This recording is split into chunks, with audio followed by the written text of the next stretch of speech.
Wednesday night years ago, I was asked to teach the youth class.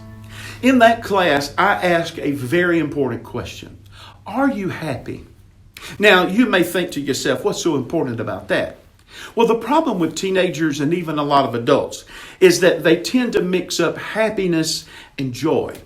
You see, happiness is a pleasure of a moment in time and is determined by what is happening at that particular moment. That's why we can be happy right now, but then in 5 minutes we are sad. What happened? The moment of happiness passed. If we could learn to think in terms of joy rather than happiness, we could be a more contented people. You see, joy is a gift from God that happens down in the depth of our soul. It's not dependent on anything that is happening right now, but the very fact that God loved us enough to give us this great gift. So are you ready to start thinking in terms of joy?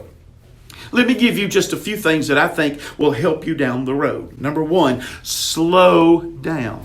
Don't live life in such a rush. Enjoy life now. Number two, live in the present. We've all got plans for the future, but don't forget to live today.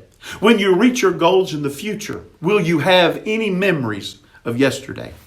Number three, don't be so serious. I'm not talking about your relationship with God. We all could take that a little more seriously. We tend to make mountains out of our molehills.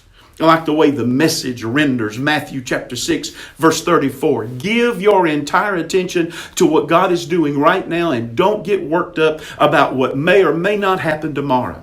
God will help you deal with whatever hard things come up when the time comes. Focus on the roses, not the thorns.